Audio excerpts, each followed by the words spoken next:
Via Dolorosa by Victor Yap and Doris Mock. Chapter 15. The Perfect Example. John chapter 13, verses 1 to 17. One day a man received word he had just been appointed a mandarin, or public official. He was so excited he could barely contain himself. "I will be a great man now," he told his friend. "I must have a new robe made immediately, one that does justice to my new station in life." "I know the perfect tailor for you," his friend replied. "He is an old wise man who knows how to give every customer the perfect fit. Let me give you his address." So the new mandarin went to the tailor, who carefully took his measurements. After he had put away his tape measure, the old man said, "There is one more piece of information I need to know. Tell me, sir, how long have you been a mandarin?"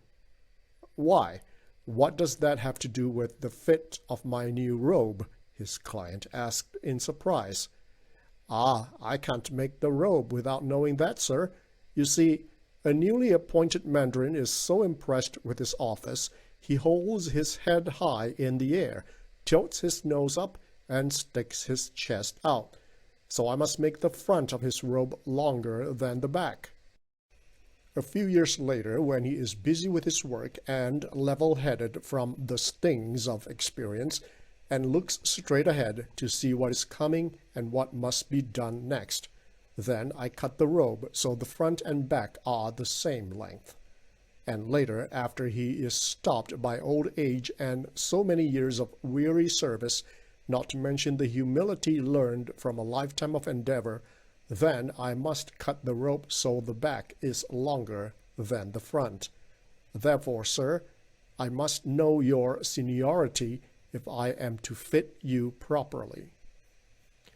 Foot washing is a prominent practice in the New Testament church. Paul admonished widows to focus on good deeds such as bringing up children, showing hospitality, and washing the feet of the saints. 1 Timothy 5:10. According to the International Standard Bible Encyclopedia, foot, the dusty roads of Palestine, and the Eastern tradition of removing shoes before entering a house make foot washing a necessary, healthy, and polite social custom and behavior.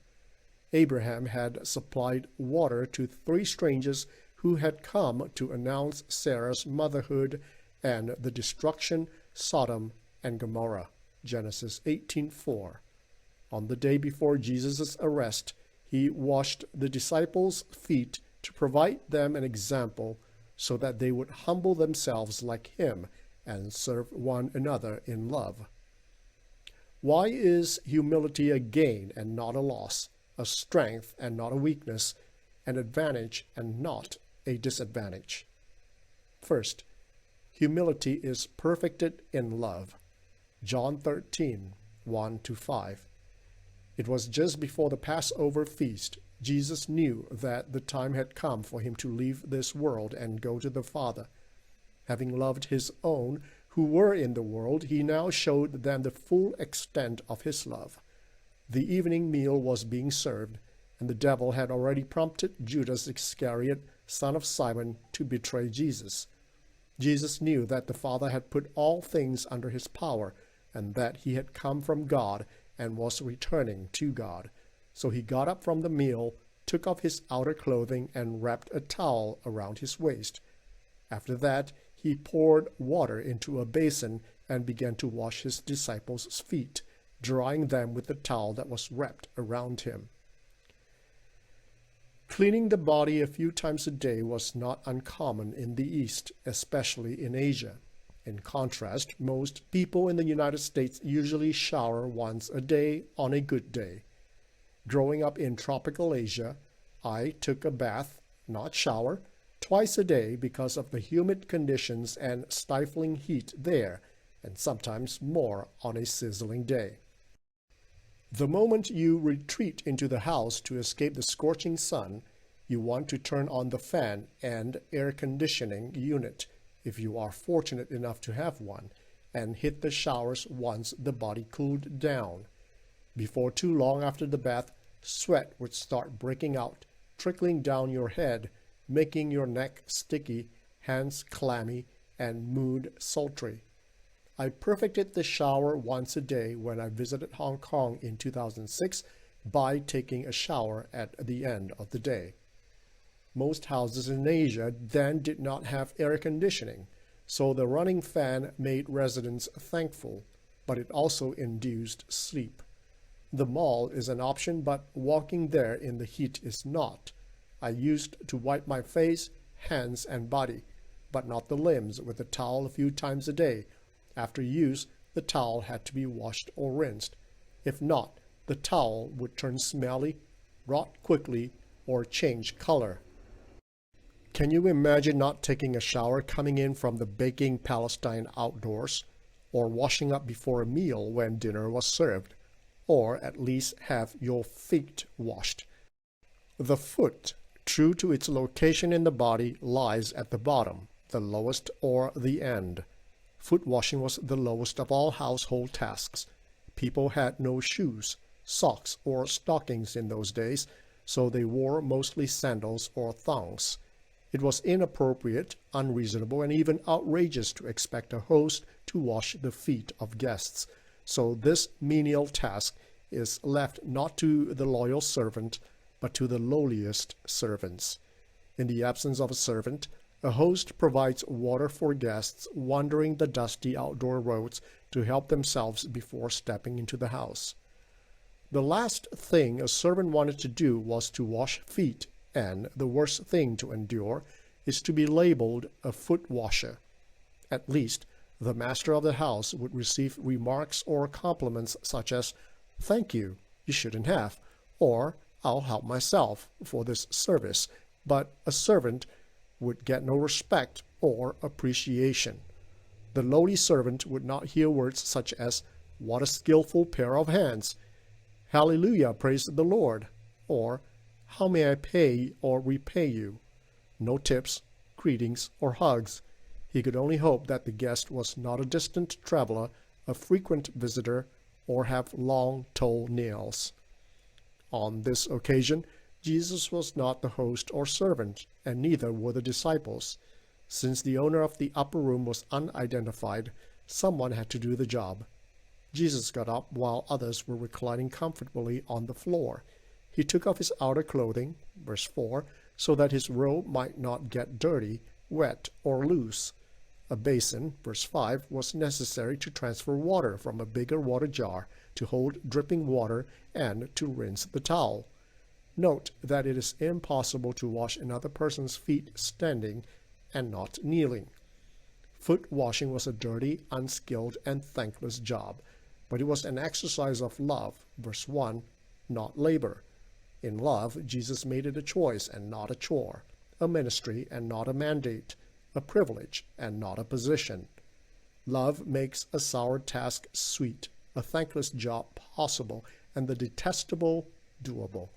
Jesus washed feet out of love, not for a social experiment or a succession test.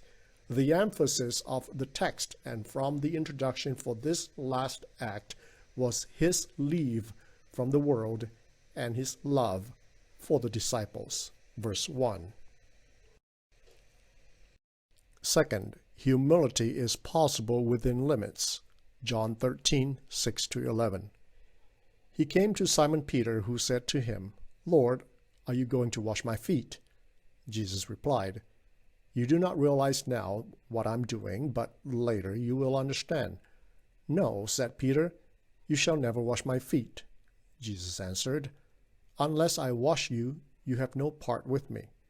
"Then, Lord," Simon Peter replied, "not just my feet, but my hands and my head as well." Jesus answered, "A person who has had a bath needs only to wash his feet. His whole body is clean. And you are clean, though not every one of you." For he knew who was going to betray him, and that was why he said not everyone was clean. A friend sent me a hilarious email I am sure busy workers identify with. Do the work. I'm tired. For a couple of years I've been blaming it on iron poor blood. lack of vitamins, dieting, and a dozen other maladies. But now I found out it ain't that. I'm tired because I'm overworked. The population of this country is 237 million. 104 million are retired. That leaves 133 million to do the work. There are 85 million in school, which leaves 48 million to do the work. Of this, there are 29 million employed by the federal government. This leaves 19 million to do the work. 4 million are in the armed forces, which leaves 15 million to do the work. Take from the total the 14,800,000 people who work for state and city government, and that leaves 200,000 to do the work. There are 188,000 in hospitals, so that leaves 12,000 to do the work. Now, there are 11,998 people in prisons. That leaves just 2 people to do the work, you and me. And you're sitting there reading this. No wonder I'm tired. I'm the only one working. John E. Hunter said, "God did not save you to be a sensation. He saved you to be a servant." The reaction of Peter was understandable. He was caught between sitting comfortably and looking bad, letting Jesus do all the work. For most people, passively allowing others to wash their feet is far more difficult than washing the feet of another.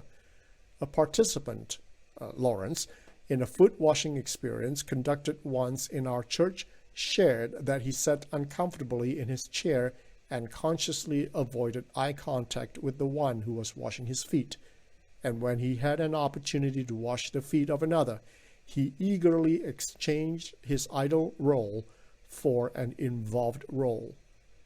Peter squirmed as Jesus washed the feet of the disciples one by one, and wished that Jesus would stop after the second or third disciple. After all, they would have got the point by then. And when his turn came, Peter asked a lame question, objected weakly, but did nothing. Did Peter empathize with what Jesus did? Sympathize? Yes. Empathize? Not really. Though Peter had no desire to be on the receiving end, he had no interest to wash feet either. His meek protest surfaced because he did not want to look bad, feel uneasy, and say nothing. He wanted to appear unselfish, caring, and thoughtful.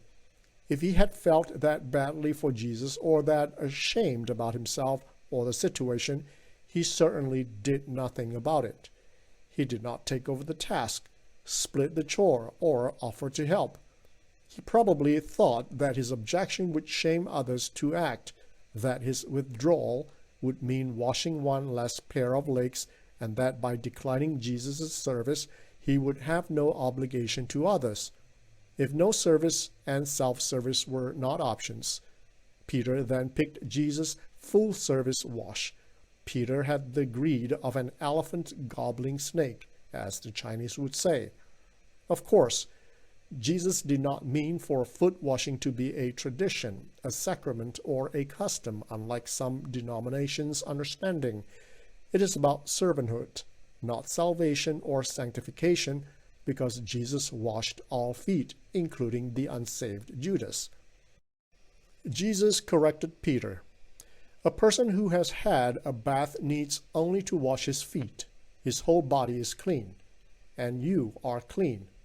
Peter would later understand the deeper spiritual meaning and symbolism behind Jesus' action, that it was not about one foot or both feet washed, the number of people that benefited, and the duration spent doing the washing. For the record, humility is in the attitude, not the action, lest some people mistake humility for humiliation and service for servitude. Third, humility is the priority of leaders. John 13:12-17. When he had finished washing their feet, he put on his clothes and returned to his place. "Do you understand what I have done for you?" he asked them. "You call me teacher and Lord, and rightly so, for that is what I am. Now that I, your Lord and teacher, have washed your feet, you also should wash one another's feet. I have set you an example that you should do as I have done for you. I tell you the truth, no servant is greater than his master, nor is a messenger greater than the one who sent him. Now that you know these things, you will be blessed if you do them. In the old movie Camelot, England's popular ruler, the legendary King Arthur, after bringing peace to the land, had a grand vision to call together the bravest and noblest knights from all over Europe to join him in his quest to right wrongs, battle evil, uphold peace, and dispense justice. Of course, knights by nature were competitive, combative, and confrontational warriors. The likelihood of the knights splitting into factions, battling one another, vying for King Arthur's favor, and jostling to be the king's right-hand man were real. So the queen asked King Arthur what plan he had to prevent the knights from fighting among themselves and struggling for superiority, creating dissension and chaos instead of bringing peace and stability. King Arthur's reply was that he would call the Knights of the Round Table, for the 24 most superior knights in his service would not sit around a typical triangular, rectangular, pyramid, or square table, but in a circle, so that they would see one another as equal and not superior, and none would occupy a more exalted seat than the other. The only imperative in the passage is in verse 12, understand. Jesus later explained that he gave them an example as their master and the Lord. The title Lord occurs 5 times in the passage, verses 6, 9, 13, 14, and 16. The reason for Jesus' foot washing was to give or impart an example or exhibit, nothing else and nothing permanent. An example can be an illustration or for imitation. The first is the principle, but the second is for practice. The heart is more important than the habit because the habit is too confined, conspicuous, and contrived. If you change the heart, you will change the behavior, because changing only one's behavior won't change one's being. Humility is designed for and expected of all, especially leaders, even as Lord Jesus did. Jesus said, "You also should wash one another's feet," verse 14, "and you should do as I have done for you," verse 15. Though Jesus was the one who washed the disciples' feet, he did not mean for anyone, including Peter, to do the job by himself. He did not name names, tag one disciple, or appoint a few for life to do the work.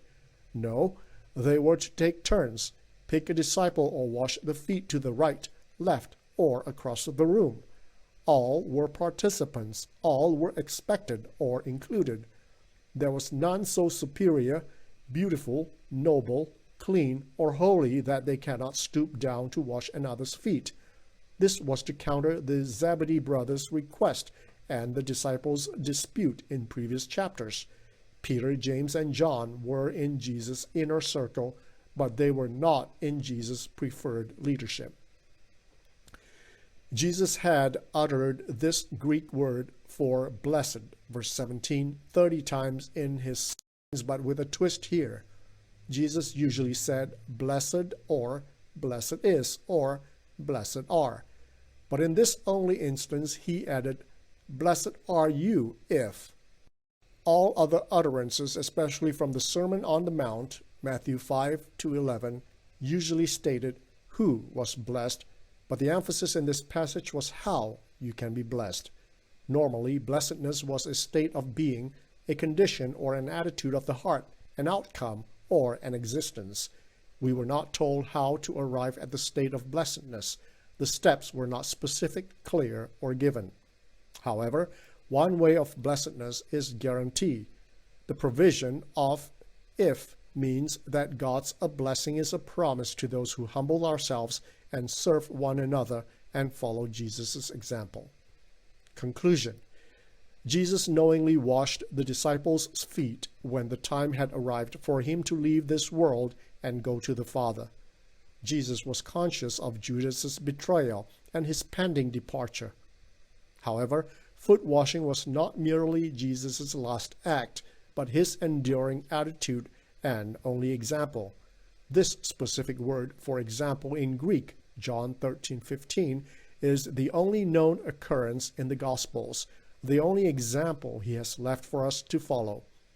Humility is not an enjoyable thing, but an acquired taste. Do you serve only when someone asks, or when it feels good? Are you afraid of being perceived as a waiter, an attendant, or an employee, rather than a faithful servant in the service of the Father? Humility is not an art, a competition, or a fashion. It is not a show, a stunt, or a skill.